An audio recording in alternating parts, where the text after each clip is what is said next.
In a week, Czech citizens will decide who will govern them for the next 4 years. In this video, I'll give you a simple overview of the main parties running in the election, starting with the current government parties. Spolu is the main political force in the government. They hold the Prime Minister's office, as well as key ministries such as finance. Spolu is a center-right electoral coalition originally created for the 2021 election, which they won with around 27% of the vote, beating all other parties.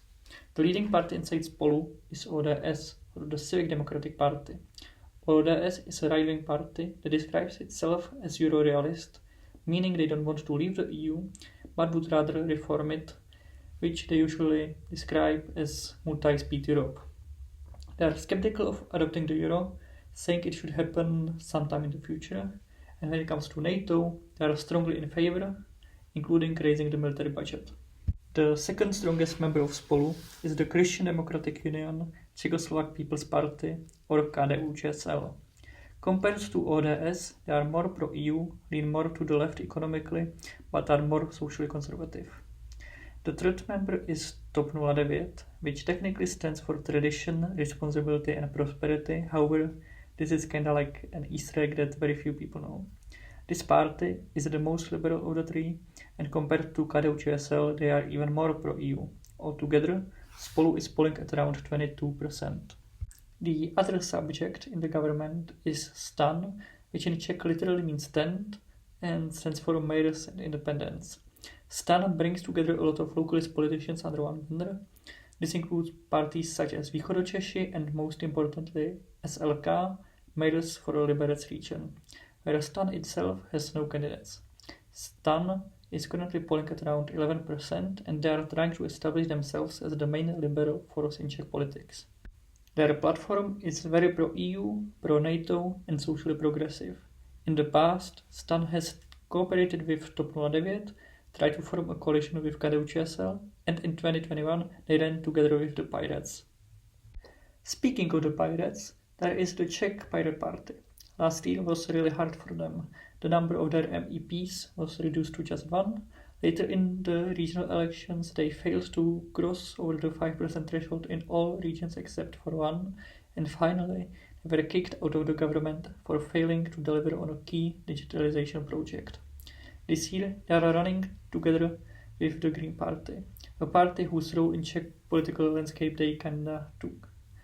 The Pirates are socially progressive, pro-EU, nowadays pro-NATO, and economically they sit somewhere between the center and center-left. This year their campaign is focused on the economy and the housing crisis. They are currently polling at around 8%. If possible, these parties would like to form a government together again, but at the moment that doesn't seem very likely. So let's move to the other side of Czech politics, starting with the frontrunner, ANO.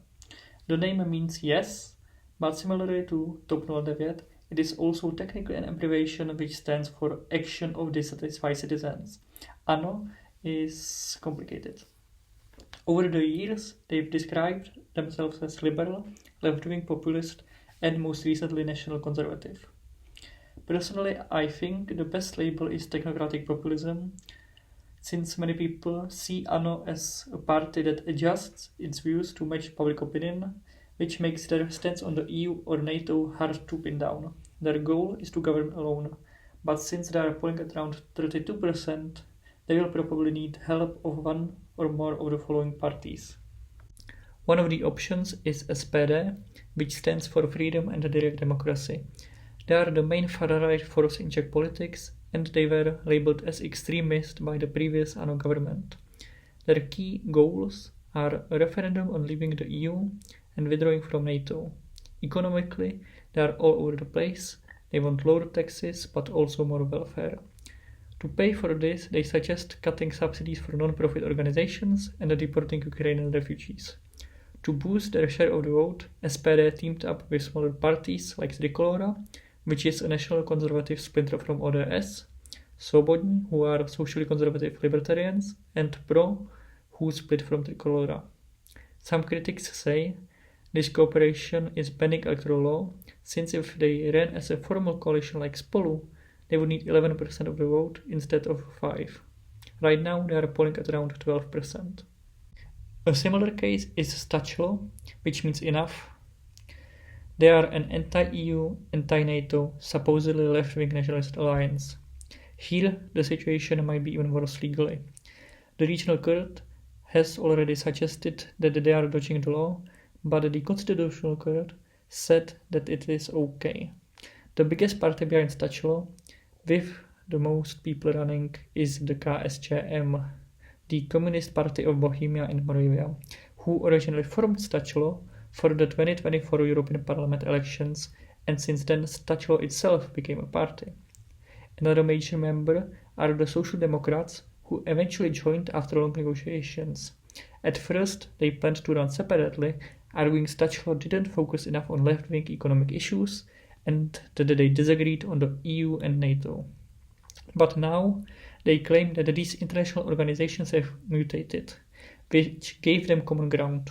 Smaller parties on the Stachlo list include the localist SDSN, the Moravian Nationalist Party Moravians, and ČSNS, the Czech National Social Party.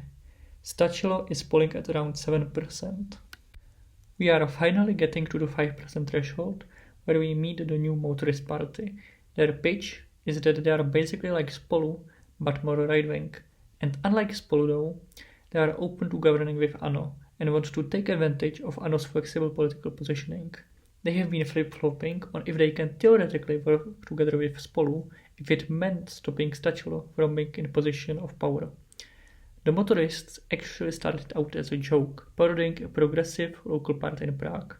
But last year, together with Přísaha, they managed to win over 10% in the European elections, which suddenly propelled them into the national political scene. Since then, however, relations between the two parties have soured. Přísaha, which means oath, is now running without them and has replaced the Motorists with a handful of smaller groups, including the anti-vaccine PES party, PES meaning dog, which was also the name given to a confusing system which was supposed to show in which region COVID-19 was under control. Přísaha itself began as a populist anti-corruption movement, and in 2021 they came close to crossing the 5% threshold needed to enter the parliament. This year they've shifted towards more economically right-wing platform, but at the moment they are polling at only 3%. So these were the main political parties running in the election, but since there are in total 26 subjects running, I decided to pick some interesting smaller parties.